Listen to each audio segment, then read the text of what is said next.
listen to that, and if you are an experienced concert goer, you may go, oh, that's Stravinsky's Pulcinella.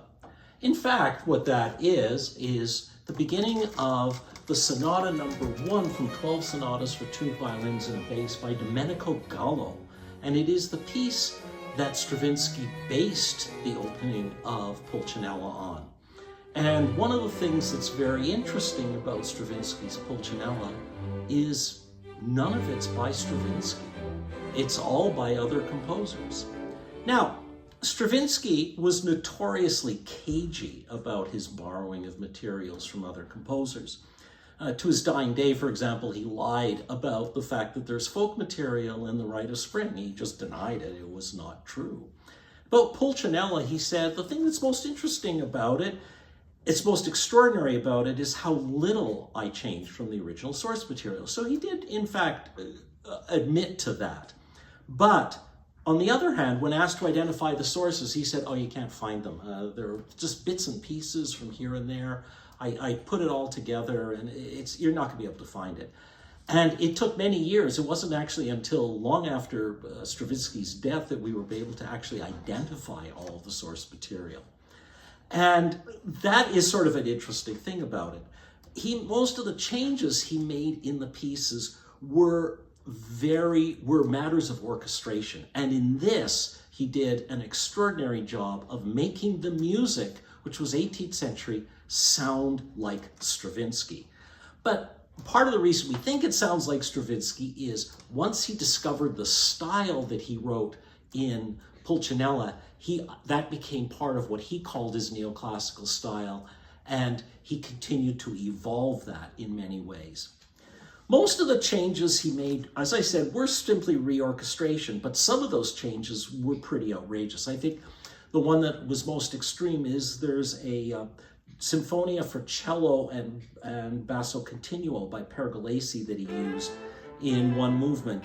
And what he does is he does exactly the notes that Pergolesi wrote, but he adds in, instead of having it done on cello with a continual accompaniment of bass and harpsichord, he takes the melody and puts it in the trombone and has them slide between the notes. And that slide gives a whole different category, a whole different feeling.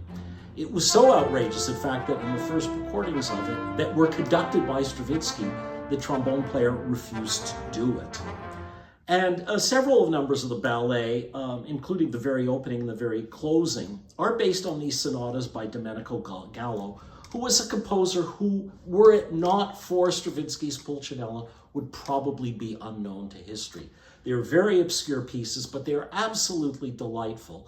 And when you hear them, nowadays, I think it becomes interesting that we hear the Gallo through the ears of Stravinsky. Those 18th century pieces start to sound very modern to us because we can't get the Stravinsky out of our ears. But the notes there are Gallo's. They are not Stravinsky's. He did not change the notes. He did not change the chords. All he did was use very, very clever orchestration in order to make it sound very, very difficult. And I think this is one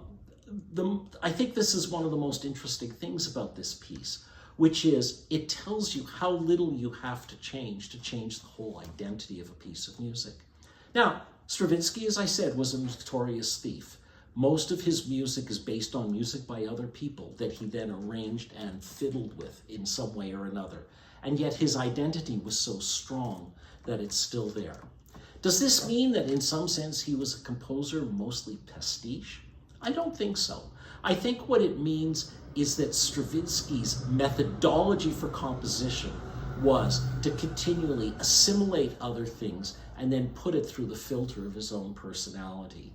And I think that this characteristic of his music is what comes through more strongly in Pulcinella than in any others. Come hear us do Pulcinella and some other wonderful music on May 18th at 6 p.m. at the Musicals Instruments Museum in Phoenix, Arizona. See you all there.